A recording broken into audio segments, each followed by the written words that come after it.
Hi everyone, I am making a video. This is part 2 on correction. I'm going to try to make this one a quick video. I hope to make at least one or two more. And hopefully it won't take me too long to get those up. I want to talk about some things that are basic, but they're timely, and I think they really should be, mentioned. There's a biblical way to do everything. And we try to find the most biblical way to do things. That's what we should do as believers. We should not just do what we want or what someone tells us is the Christian perspective to do things or what society says. We really need to dig into the scriptures to find out what it is we need to do in situations. I'm going to talk first about something that we talk about all the time. We say this saying all the time, and that is, do not judge someone based on appearance. We need to revisit this, I think, okay? As Christians, we need to realize that heavy people, not all people that are obese or overweight, are gluttons, okay? It's a scientific fact that that's not always the case. Some people truly have strange hormone imbalances, things going on, multiple things going on sometimes. And the same thing goes for women who are very thin or men who are very thin, okay? Well, I'm talking about men and women here. Big men and small men. Big women and small women as far as weight. Now, a lot of people just automatically will judge. The first thing that comes to their mind is, oh, wow, this person probably eats a lot of food if they're a big person. Or if they see someone that's thin, oh, this person may have an eating disorder. Or this person may be doing drugs. She's so thin that she may be doing meth or something. It seems like, I feel like it's like a kindergarten concept, but really, honestly, like, this is an important thing. Okay, it's something that you do take into consideration when you meet a person and you begin to talk to them. But but do not make an absolute assumption, because you don't know. You don't know what's going on in their life. It seems small, but it's an important thing. Do not immediately judge someone by the clothes that they wear, by how they fix their hair or don't, by their size or anything like that. Don't judge them. It's easy for us to do that. And to me, this is an important part of correction, because making false assumptions leads to problems,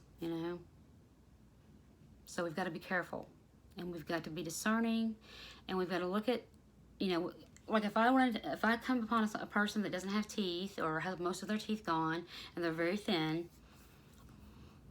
sure, maybe the thought of maybe this person's a drug addict might go through my mind, but I have to stop my mind. Okay, this is called taking thoughts captive, which is a biblical thing. I have to stop and say, this woman may be a drug addict. Wait, I don't know. Maybe she's got health problems. Maybe this is just the way she is. Okay? Sometimes people want to judge people who are dirty. There may be more to the story. That's all I'm saying. And we need to be very careful. And we need to be discerning. I think Jesus was that way. I think, think about how he sat with the sinners, the poor. There's no telling what kind of people smelled like or what they looked like, with all the different things that they were doing. But he sat with them, And I'm not saying we should be hanging out with a lot of sinners. So don't hear me say that. If anything, this is sort of a talk about from Christian to Christian as far as Christian behavior and Christian correction, Christian thinking, Christian relationships. Because how is it they're going to know that we belong to Jesus? What does the Word say? It says that we love one another. The love that we show to one another. We need to do that. All right, I'm going to move on.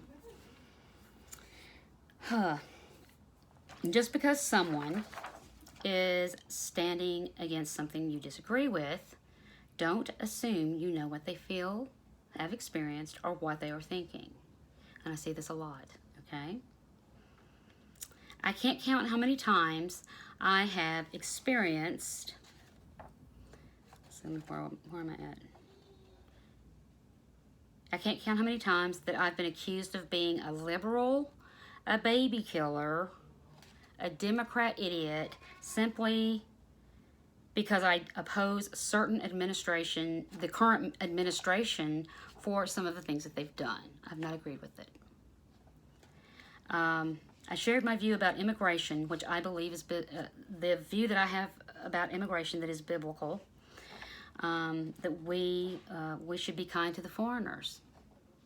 I mean, it's in the law, it's in Leviticus, Deuteronomy, yes, it's in the New Testament. It's in Matthew 25 when Jesus separates the sheep and the goats. One of the things that comes up is, did you take the stranger in?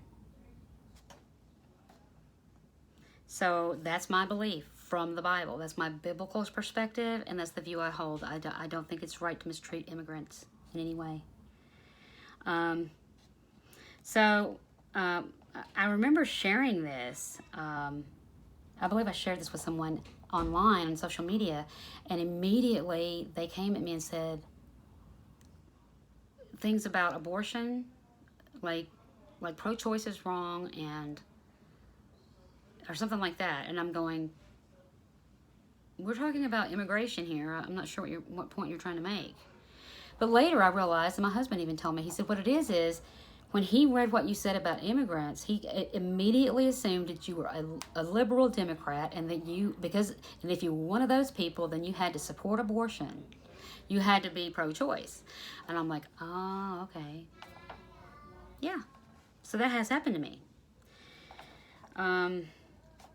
The news really wants us to do this, guys. They want us to judge a person for one opinion.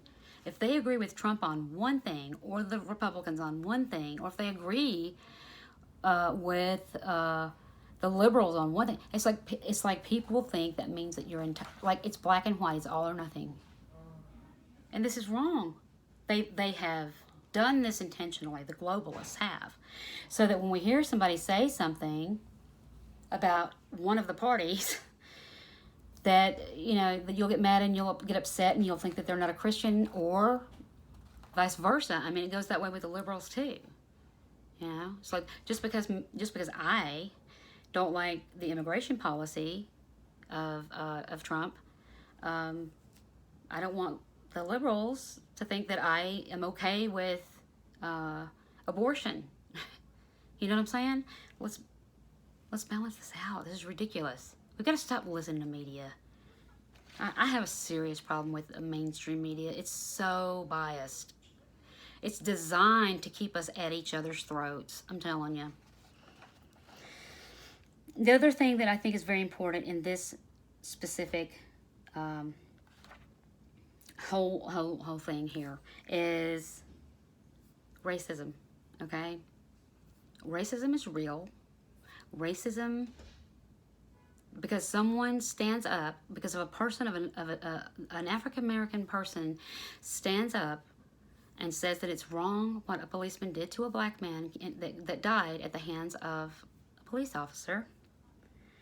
That doesn't mean that they're trying to live in the past and trying to what is it? People, I've been seeing these posts and I see where white people say things like, stop blaming slavery for all of your problems. It's like, what? We're not talking about that. They're not talking about that. They're not just talking about the problem because they want a handout. Maybe some are, but you don't know who is. You don't know who is, okay? White Christians, I'm talking to you. All right, white Christians. This is a serious problem in America. I'm watching right now after this man was killed by this police officer. I've been watching and I've been seeing Christians do everything in their power to make it out as if this was planned or this wasn't real, or, just trying to downplay it in some kind of way. The reality is racism is real. This happens. It happens to black people more. Okay, it does. And if you don't think it's true, it's ridiculous. Okay, do you realize how small of the population African Americans are? They're not very much of our population. That's why they're called a minority. But if you look at those that are incarcerated, those that are arrested, and how they're treated, yes, it's African Americans more than whites. That is a fact. And you can fool yourself all day long and acting like it's not, but but why would you do that? Why would you want to just not face the truth of that? That's my question for white people. Because it doesn't make sense. The truth is the truth. The only thing that I can come up with is that you're possibly a racist. I'm sorry. I'm just going to have to say it like it is. Either you're a racist or there's something else there. I don't want to make a pure assumption. See, that's what I'm telling you. I'm not going to make an assumption. I don't know if it's that you're a racist. It could be. But there's something going on. There's something going on. Why do you feel the need to justify this police officer killing a person? There's no justification in that. And I love law enforcement. I support them fully. I respect them greatly. But what happened was wrong to George Floyd. That was wrong. And we can understand it. I want to say I can't understand why. I can understand why they get upset. Well, I can't really understand it. Okay? But logically, it makes sense to me that they're going to speak up. And they're not just saying something. Some people are just not saying something because they're trying to find an excuse, or they're wanting a free ticket, and all these different things I'm hearing people say. It makes no sense. They're just talking about what happened and how it's wrong.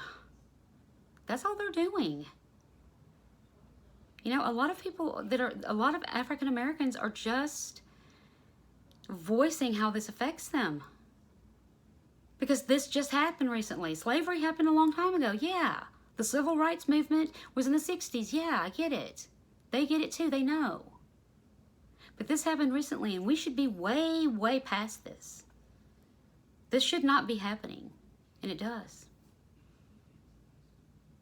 And we're talking about what's happening now. White people, I don't know. I don't understand it, but racism is real. It is a fact too. Me and my husband looked it up. It is a fact that in several different elections, I can't say it right here, but I could probably find the information and share it with you. Maybe I can put it in the description later. That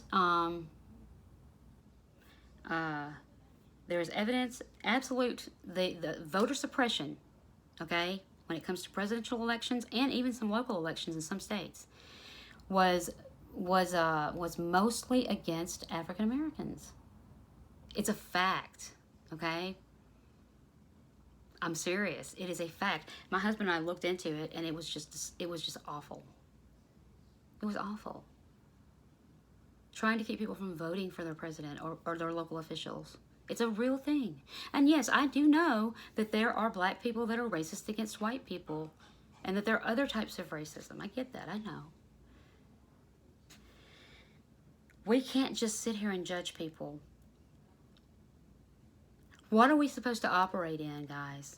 We're supposed to operate in love.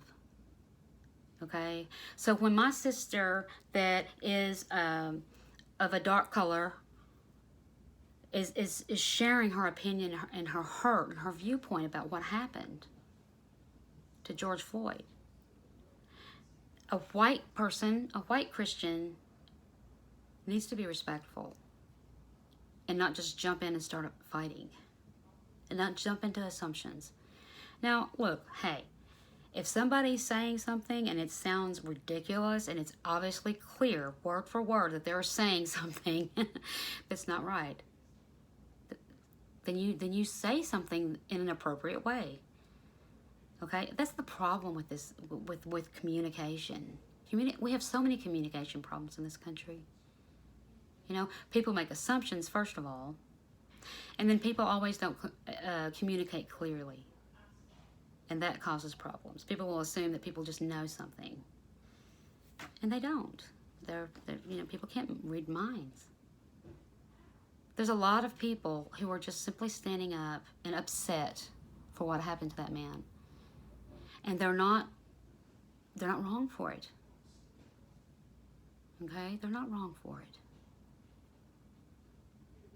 And so I don't understand this huge effort.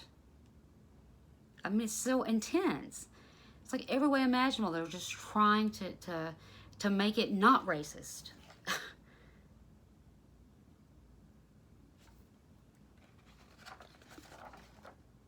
I'm going to end this with this, okay? We were given 2 ears and 1 mouth. We should listen twice as much as we speak. We need to be a critical thinker. Critical. People think that critical is a bad word. It's not. A critical thinker means that you can set aside your opinion, okay? Kind of set it on the shelf, even if your opinion's right, and you can listen, actually listen to what the other person is saying first for a minute, okay? And not spend that time that person's talking thinking of what you're going to say next. You need to listen. We've got to stop making assumptions. We have to start loving one another more and showing love. Love covers a multitude of sins. And we've got to listen. We need to listen to one another, okay? This is important. This is important aspects. These are important aspects of correction and to bring peace into the body of Christ. You know, maybe some of you ask me, well, okay, it's racism. And, well, it's racism and we need to pray about it. We need to work on it. You know, I'm not saying I'm into getting a bunch of laws changed because I'm not one of those kind of people. I'm into prayer. I'm a prayer. I'm a prayer warrior. Okay? I'm a person that takes it to the Lord. I'm not into laws. I pray. I pray that the Lord breaks down the principality of racism and the demonic spirits that are involved in it. On both sides. With white people, black people, with all people. Okay? With everything. That is torn down. Because there are so many Christians of so many different colors. We've got to be in unity. We've got to love one another. All right, I feel like I've emphasized enough on this, and I hope you guys have a blessed night. And amen.